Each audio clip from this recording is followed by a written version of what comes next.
नमस्कार श्रोते हो, श्राव्य कथा मराठी या चॅनलवरती आपले सहर्ष स्वागत आहे. श्रोते हो, श्राव्य कथा मराठी या चॅनलवरती मी सध्या आपल्याला सुप्रसिद्ध रहस्य कथाकार श्री बाबूराव अर्नाळकर यांनी लिहिलेली आणि मनोरमा प्रकाशन यांनी पुनर्मुद्रित केलेली एक थरारक कथा सादर करत आहे. कथेचं नाव आहे झुंजारची आगेकूच. श्रोते हो, या कथेचा पुढील भाग सादर करण्यापूर्वी मी आपल्याला एक नम्र विनंती करू इच्छितो. आपण जर आमच्या चॅनलला सबस्क्राईब केलं नसेल तर लगेच सबस्क्राईब करावं, लाईक करावं आणि शेअर करून बेल आयकॉनवर क्लिक करावं, जेणेकरून आपल्याला विविध नोटिफिकेशन सतत मिळत राहतील. तर श्रोते हो, श्राव्य कथा मराठी या चॅनलवरती आपल्याला सादर आहे सुप्रसिद्ध रहस्य कथाकार श्री बाबूराव अर्नाळकर यांनी लिहिलेली एक थरारक रहस्य कथेचा पुढील भाग 9वा, झुंजारची आगेकूच. दुसऱ्या दिवशी सकाळी बरोबर 9 वाजता कॅप्टन सुखासने आपल्या छोट्या कारनं बंगल्याकडे गेले. त्यांना विशेष झोप मिळाली नव्हती. त्यांची चर्या उतरलेली आणि संशयी दिसत होती. त्यांना अद्यापि साहसी झुंजारचा संशय येत होता. घरात शांतता आणि खिन्नता राज्य करत होती. वृद्ध मुरलीने खिडक्यांवरील पडदे बंद केले होते. तो जुन्या विचारसरणीचा माणूस होता. इतरही नोकर अगदी खिन्न नजरेने फिरत होते. जरुरीपुरते अगदी हलक्या आवाजात बोलत होते. त्यांना ते उठताच प्रशांतच्या मृत्यूची बातमी सुनेत्राकडून समजली होती. सुनेत्राचाही चेहरा उतरला होता. तिनं आरशासमोर उभे राहण्यात अर्धा तास घालवला होता. तिनं रंगसाहित्याच्या साहाय्याने तसा चेहरा मुद्दाम बनवला असावा असा प्रश्न होता. पण तिला अतिशय दुःख झाले असावे असा तिचा चेहरा सांगत होता. निदान सुखासनेंना तरी तिच्याबद्दल सहानुभूती वाटली. अरे देवा, सुनेत्राबाई, तुम्ही तर आजारी दिसताय. तुम्ही थोडा वेळ झोपून राहायला हवं होतं, ते म्हणाले. मी कशी झोपून राहणार? खरं सांगायचं तर माझा मुळीच डोळा लागला नाही. सारखा किशोरीचा विचार मनात येत होता. मी 10 मिनिटापूर्वीच तिला बघितलं. एखाद्या निर्जीव पुतळ्याप्रमाणे तिचा चेहरा दिसतोय. कोणाही माणसात असा बदल झालेला मी पाहिला नव्हता. ती एकही शब्द बोलली नाही. शून्य दृष्टीने छताकडे पाहत आपल्या विचारात घडली. किशोरी झुंजारच्या सांगण्याप्रमाणे वागत होती. तिनं आपला भाग इतका व्यवस्थित बजावला होता की केवळ सुखासनेच फसले नव्हते तर घरातील सर्व नोकर मंडळी सुनेत्रासह फसली होती. तिनं झुंजारच्या सूचनेप्रमाणे आपले तोंड अजिबात बंद ठेवले होते. मी त्यांना भेटू का? सुखासनेने विचारलं. होय, बरं होईल, कारण ती तुमच्यावर अवलंबून आहे. पोलीस आता कोणत्या क्षणी येथे येतील, तेव्हा तुम्ही त्यापूर्वी तिला भेटणं बरं आहे.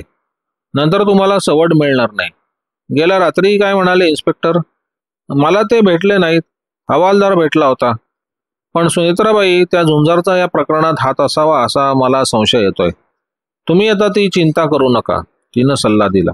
ते काम पोलिसांवर सोपवा. काय करायचं ते त्यांना बरोबर समजेल. तुम्ही किशोरीला भेटणार असं म्हणाला होतात ना? ती दोघं वरच्या मजल्यावरील किशोरीच्या खोलीकडे गेली. काही मिनिटं तिच्या पलंगाजवळ उभे राहण्यात त्यांनी घालवली, पण किशोरी एकही शब्द बोलली नाही. ती आपल्या विचारात गढून गेलेली दिसली. आपण डॉक्टरांना बोलवावं का? सुनेत्राला बाजूला घेऊन सुखासनेंनी चिंतायुक्त स्वरात विचारलं. ते नंतर बघूया. सध्या ती तशाच अवस्थेत असलेली बरी. अद्याप सत्यप्रकार बरोबर तिच्या लक्षातच आला नसावा असं दिसतंय. पण ती रडली असती तर तिचं हृदय मोकळं झालं असतं. तसं घडणं स्वाभाविक होतं, सुखासने चिंतायुक्त स्वरात म्हणाले. तिचे हृदय कोंडलेले दिसते. तो झुंजार ज्या प्रकारे इथून निघून गेला ते मला आवडले नाही. त्या पैशाचे काय झाले असावे? त्यानं ते बदमाशांना दिले असं तो म्हणतो, पण त्यानं असं केलं याची हमी काय? मला तुमचं हे म्हणणं समजत नाहीये, सुनेत्रा बोचकाळ्यात पडून म्हणाली. सुनेत्राबाई, ती रक्कम लहान नव्हती. चांगले 5 लाख रुपये होते. झुंजारचं लौकिक आपल्याला माहीत आहे. आणि त्यानं ते पैसे बदमाशांना दिलेच नसतील तर? म्हणजे त्यानं ते इथे परत आणले असावेत असं तुमचं म्हणणं आहे की काय? मला ते सांगता येणार नाही, सुखासने म्हणाले. झुंजाराव बदमाशांना पैसे देण्यासाठी गेले तेव्हा आपण हजर होतो, पण ते परत आले तेव्हा आपण इथे नव्हतो, सुनेत्रा विचार करत म्हणाली. त्यांनी कदाचित ते परत आणून इथेच कुठेतरी लपवले नसतील ना? अरे चा, पण नाही, मला ते शक्य नाही वाटत. काय नाही वाटत शक्य? अचानक तुमच्या मनात कोणता विचार आला होता? माझी चूक होत असणार, ती अंगावर शहारे देत म्हणाली. पण एवढं मात्र खरं, झुंजारावांनी बदमाशांना पैसे दिले नसले तर प्रशांतला का ठार करण्यात आलं याचा खुलासा होतो. जर किशोरीने त्यांच्या कोणत्याही सूचनेकडे दुर्लक्ष केलं तर त्याला ठार करण्यात येईल असं त्यांनी बचावलं होतं. सुखासने दचकले. अरे देवा, तुम्ही म्हणता त्यात बराच अर्थ असणार. झुंजारनं खात्रीने बदमाशांना पैसे दिले नसणार, तर मग ते त्याने परत आणले असावेत. त्यानं ते पैशाचं काय केलं असेल? कुठेतरी बंगल्याच्या आवारात लपवले असतील. ते पैसे एका बॅगेत भरलेले होते. ती बॅग मोटारीत राहून देण्याची तो हिंमत करणार नाही. जरा थांबा, मला विचार करू द्या, ती म्हणाली. तुम्ही म्हणता त्याप्रमाणे बोरिवली येथून परत आल्यानंतर ते पैसे कुठेतरी लपवले असणार. नंतर तो प्रशांतला आणण्यासाठी मुलुंड येथे गेला. पण परत येताना वाटेत त्याची मोटर बिघडली. त्यामुळे त्याला स्कूटर मिळवावी लागली. त्यामुळे त्याला आपला बेत रद्द करावा लागला. सुखासनेंना जलद विचार करणं जमत नव्हतं, त्यामुळे ते बुचकळ्यात पडले. तो येथे परत आल्यानंतर ती लपवलेली बॅग घेऊन मुंबईत जाणार होता, सुनेत्रा पुढे म्हणाली. आणि त्यानं ते आपल्याला मुळीच कळू न देता केले असते. पण त्याला तसे करता आले नाही. स्कूटरमुळे त्याच्याजवळ जाताना बॅग नव्हती हे आपण बघितले आहे. याचा अर्थ त्यानं ती मागे राहू दिली आहे. तेव्हा बहुधा तो आज येथे येऊन ती हस्तगत करील. अर्थात हा केवळ तर्क आहे. झुंजाराव बदमाश नाहीत असं मला वाटत नाही. ते त्यांच्या परीने चांगले गुरुस्त आहेत. तुम्ही त्यांच्यावर फारच विश्वास ठेवताय. तुम्ही तर्क बरोबर केला. त्यानं ती बॅग बाहेरच्या एखाद्या झोडपात दडवली असणार. आपण ती शोधण्याचा प्रयत्न करूया, सुखासने म्हणाले. किशोरी पलंगावर पडून त्यांचं बोलणं ऐकत होती. तिनं त्यांच्या संभाषणात भाग घेतला नव्हता. सुखासने आणि सुनेत्रा बंगल्याबाहेर गेली आणि त्याच वेळी पोलिसांची कार तिथे आली. एक इन्स्पेक्टर त्यातून खाली उतरले. आपण कॅप्टन सुखासने का? त्यांनी विचारले. मी इन्स्पेक्टर पवार. किशोरीबाईंचा मुलगा पळवण्यात आला असा तुम्ही गेल्या रात्री रिपोर्ट केला होता. आमची काही माणसं मुलुंड येथील त्या ओढ्यावर गेली होती, पण त्यांना तुमचा तो पडाव दिसला नाही. पण मला आशा आहे या वेळे पावे तो किशोरीबाईंचा मुलगा परत आला असणार. तसं काही घडलेलं नाही, सुखासने म्हणाले. इन्स्पेक्टर, तुम्ही या प्रकरणाला योग्य ते महत्त्व देत नाहीत असं दिसतंय. हा केवळ मुलगा पळवण्याचा प्रकार नाही, त्याचा खून झाला असावा असं मानायला बराच आधार आहे. इन्स्पेक्टर पवार किंचित दचकून म्हणाले. कॅप्टन साहेब, इतका गंभीर प्रकार असेल अशी माझा कल्पना नव्हती. मला तुम्ही सर्व माहिती सांगा. चला आपण ताबडतोब बंगल्यात जाऊ. तुम्ही सध्या किशोरीबाईंची भेट घेऊ शकणार नाही. मी तुम्हाला सर्व माहिती सांगतो. 2 रात्रींपूर्वी मी आणि किशोरीबाई नाटक बघण्यासाठी मुंबईस गेलो होतो. आधी ठरल्याप्रमाणे या सुनेत्राबाई आम्हाला भेटल्यानंतर आम्ही नाटक संपल्यानंतर परत आलो. 2 वर्षांपूर्वी किशोरीबाईंचे यजमान मोटार अपघातात मरण पावले. त्यानंतर त्या प्रथमच बंगल्याबाहेर पडत होत्या. सुखासनेंनी सर्व माहिती सांगितली. पवार ती लिहून घेत होते. शेवटी सुखासने म्हणाले, मुलाचे प्रेत ओढ्याच्या गाळात रुतून बसले असणार. पण तुम्ही हे प्रकरण सुरुवातीलाच आमच्यावर सोपवायला होतं. तुम्ही तसं का केलं नाही? कारण किशोरीबाईंना आपल्या मुलाच्या प्राणाची भीती वाटत होती. त्यांनी बदमाशांना पैसे दिले काय? हो, 5 लाख रुपये. मी त्यांचे दागिने, कर्जरोखे वगैरे बँकेला दिले आणि पैसे आणले. नंतर आम्ही ते झुंजारबरोबर पाठवून दिले. कोणाबरोबर? पवारांनी विचारलं. झुंजारराव, ते फार साहसी आहेत, सुनेत्रा म्हणाली. मुंबईत मरीन ड्राईव्हवर त्यांचा झुंजार महाल आहे. अरे देवा, झुंजार? कॅप्टन साहेब, तुम्ही त्याच्यासारख्या माणसाला जवळ केलं ते फार वाईट झालं. मला आता बदमाशांची आलेली पत्र दाखवा. तुम्हाला ती सध्या तरी बघायला मिळणार नाहीत. ती झुंजार जवळ आहेत. या घरातील सर्वांना वेळ लागले की काय? पवारांनी रागाने विचारलं. कॅप्टन साहेब, तुम्हाला त्या झुंजारची कीर्ती माहिती नव्हती का? माझाच मूर्खपणा झाला, सुनेत्रा हुंदके देत म्हणाली. त्यांच्याकडे जाण्याची मला दुर्बुद्धी सुचली, कोणास ठाऊक. ती दुर्बुद्धीच होती. त्या झुंजारचे एक कारस्थान असणार. पैशाचं काय झालं? कदाचित त्यानंच त्या मुलाला ठार केलं असेल. नाही, झुंजारराव त्या मुलाला आणण्यासाठी गेले तेव्हा तो पडाव बुडत होता. मला त्याच्याबरोबर बोललं पाहिजे, पवार म्हणाले. मी शक्यताद्वारेने CID ऑफिसला कळवेन, पण किशोरीबाईंची भेट घेतली पाहिजे. मी तिला भेटून तिच्या मनाची तयारी करते, सुनेत्रा म्हणाली आणि ती बंगल्यात धावली. सुखासने आणि पवार तळमजल्यावरील दिवाणखान्यात गेले आणि थोड्या वेळानं सुनेत्रा तिथे आली.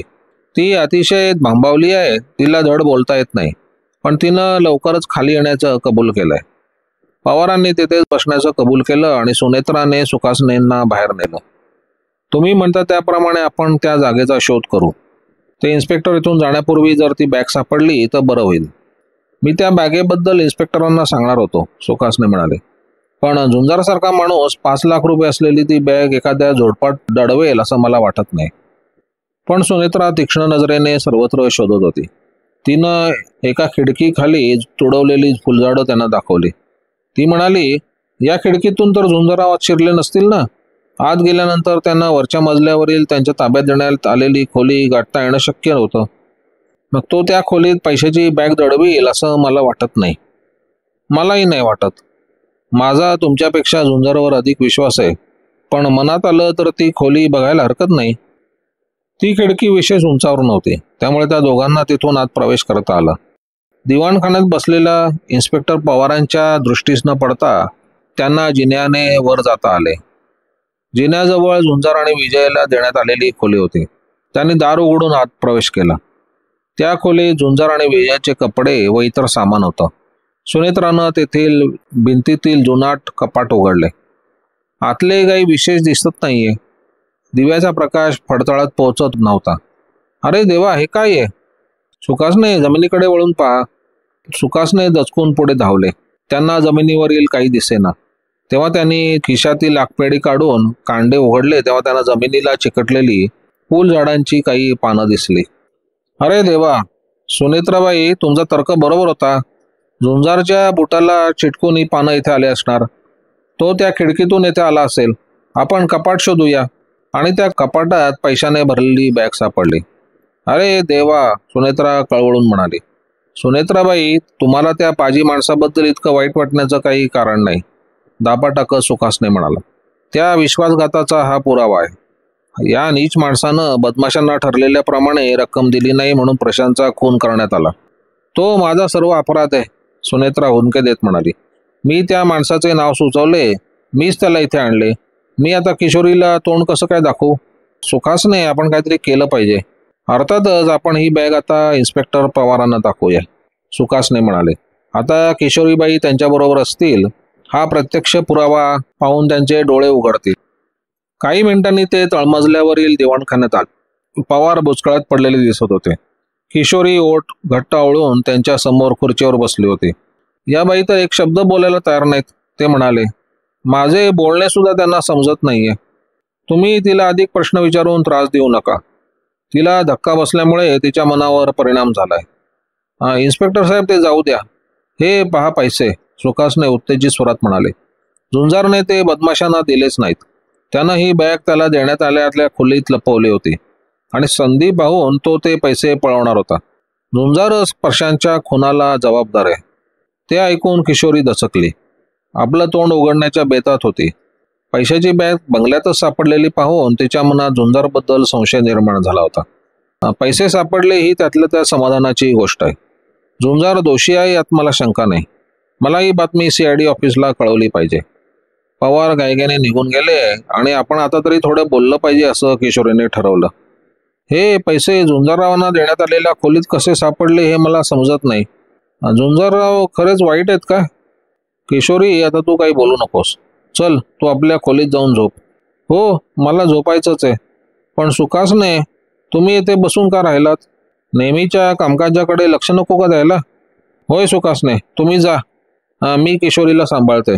सुखासने तिथून निघून गेली. पण किशोरीला आपली मैत्रीण तेथे नसावी असं वाटत होतं. ती म्हणाली, सुनेत्रा, तूही जा. तुला तुझ्या दुकानाकडे लक्ष द्यायला नको का? सुनेत्राला पण आपल्या दुकानाची चिंता वाटत होती. किशोरीने तसं सुचवल्यामुळे तिला समाधान वाटले होते. पण ती म्हणाली, तुला अशा अवस्थेत सोडून? मी बरी आहे. आता रघुनाथला फोन करणार आहे. तोच आता वारसदार आहे. त्या बिचाऱ्याला ही बातमी समजली तर धक्काच बसेल. मला तो आठवतो, सुनेत्रा म्हणाली. किती वर्षापूर्वी मी त्याला बघितलंय. आता तोच वारसदार होणार म्हणतेस? पण किशोरीने कंटाळून तिला तिथून जायला सांगितले. सुनेत्राने बंगल्यातून बाहेर पडणाऱ्या सुखासनेंना गाठलं आणि ती त्यांच्याच मोटारीनं बोरवली स्टेशनवर गेली. सुखासनेंची मोटार बंगल्याच्या आवारातून बाहेर पडताच किशोरीनं झुंजारचा फोन फिरवला आणि त्याबरोबर तिला आवाज ऐकवला. किशोरीबाई, हे शहाणपणाच आहे का? त्यानं विचारलं. मी तुम्हाला सावध राहायला सांगितलं होतं. पण आता मी एकटीच आहे आणि नोकर माझे बोलणे ऐकण्याचा संभव नाही. सुखासने सुनेत्राला स्टेशनवर पोहोचवायला गेलेत. माझा बाळ कसा आहे? जरा थांबा, झुंजार हसून म्हणाला. 1 मिनिटानंतर किशोरीनं रिसिव्हरमधून आवाज ऐकला, आई. तो सुपरिचित स्वर ऐकताच किशोरी देहभान विसरली. कोण? प्रशांत? तिनं घाईवरून विचारलं. त्या पहाटे झुंजारनं जरी तिला खूप धीर दिला होता तरी तिच्या मनात काही शंका भेडसावीत होत्या. प्रशांत जिवंत नाही अशा प्रकारे बंगल्यातील सर्व मंडळी वागत होती. झुंजाराने आपल्याला फसवण्यासाठी किंवा आपले समाधान करण्याच्या हेतून खोटं तर सांगितलं नसेल ना. पण आता प्रत्यक्ष आपल्या मुलाचा आवाज ऐकताच तिच्या शंका दूर झाल्या. प्रशांतनं आपण विजया मावशीबरोबर आनंदात आहोत असं सांगितलं आणि तो म्हणाला, आई, ते गच्चीवर खरोखरच बाग आहे. मी इथे कसा काय आलो समजत नाही. आणि मावशी फार चांगली आहे. तू माझ्याबरोबर टेलिफोनवर बोलणार आहेस असं मावशीने मला सकाळीच सांगितलं होतं. प्रशांत बोलत होता आणि अत्यानंदाने आपल्या लाडक्या बाळाचा ती शब्द ऐकत होती आणि हृदयात साठवत होती. काही वेळानं प्रशांतचं बोलणं बंद झालं आणि झुंजार बोलू लागला. किशोरीबाई, तुमचं समाधान झालं ना? माझं किती समाधान झालं हे मी शब्दांनी वर्णन करू शकत नाही. पण झुंजाराव, हे नाटक किती वेळ चालणार? इथं प्रत्येकाला वाटतंय की हे नाटक फार काळ चालणार नाही. तिकडची काय बातमी? सुनेत्राला आणि सुखासनेला पैशाची बॅग तुमच्या खोलीत सापडली. सर्वांना वाटले की ती तुम्ही चोरली आहेत आणि तिथे लपवली. पण झुंजाराव, तुम्ही ते पैसे प्रशांतला पळवणाऱ्यांना दिले होते ना. तुम्ही ती बॅग तुमच्या खोलीत का ठेवली? त्यामुळे पोलिसांनाही वाटतंय की पोलीस नेहमी माझ्याबद्दल संशय घेत असतात, तो म्हणाला. किशोरीताई, मी ते पैसे बदमाशांच्या स्वाधीन केले होते. आता कोणीतरी मला कचाट्यात पकडण्याच्या उद्देशानं पैशाची बॅग त्या खोलीत ठेवली. यामुळे खरी गंमत होणार आहे. गंमत? मला ते भयंकर वाटतंय. सुखासने, सुनेत्रा आणि पोलिसही तुम्ही प्रशांतच्या खुनाला जबाबदार आहात आणि ते पैसे चोरलेत असं त्यांना वाटतंय. बरोबर आहे. मी ते पैसे चोरले आणि बदमाशांना ते न मिळाल्यामुळे त्यांनी प्रशांतचा खून केला असं कोणाला तरी भासवायचंय. आता पोलीस खुनाबद्दल माझ्या मागे लागतील. होय, पण त्याबद्दल तुम्हाला काहीच कसे वाटत नाही? त्या चिंता करण्यासारखं काय आहे? झुंजारने उलट विचारलं. आपला प्रशांत तर अगदी सुरक्षित आहे. पोलिसांचं मी बघून घेतो. तुम्ही मात्र प्रशांतला भेटण्याची घाई करू नका. मी संध्याकाळी तुम्हाला टेलिफोन करेन. त्यावेळी तुमचं बोलणं कोणी ऐकणार नाहीत अशी सावधगिरी बाळगा. रिसिव्हर खाली ठेवल्यानंतर झुंजारनं विजयला सर्व माहिती दिली आणि तो म्हणाला, इतक्यातच पोलीस येथे यायला हवे होते. आता आपली नंबर 1 ची योजना अंमलात आणली पाहिजे. एक क्षणभर वाया न घालवता कामाला लाग. इतकी घाई करण्याचं कारण नाही, विजया म्हणाली. मला एक गोष्ट समजत नाही, पैशाची बॅग आपल्याला दिलेल्या खोलीत कशी काय आली? ते त्या सुनेत्राचं काम आहे, झुंजार म्हणाला. मला त्या प्रकरणात गुंतवण्याच्या हेतूनं तिनं ती बॅग लपवली असणार. मग आपली नंबर 1 ची योजना बरोबर आहे, विजया म्हणाली. तिनं त्या सकाळीच प्रशांतसाठी कपडे खरेदी केले होते.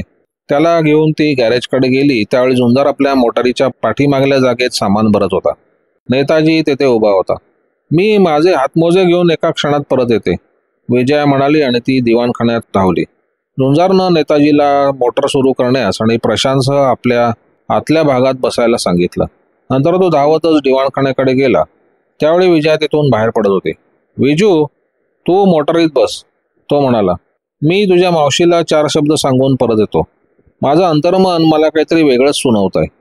विजया धावत गॅरेजमध्ये गेली तेव्हा त्याच वेळी तेथील खाजगी लिफ्ट वर आली आणि रागावलेले सुपरिटेंडंट आनंदराव कपाळावर 1760 आठ्या चढून पाय आपटीत लिफ्टमधून बाहेर पडले.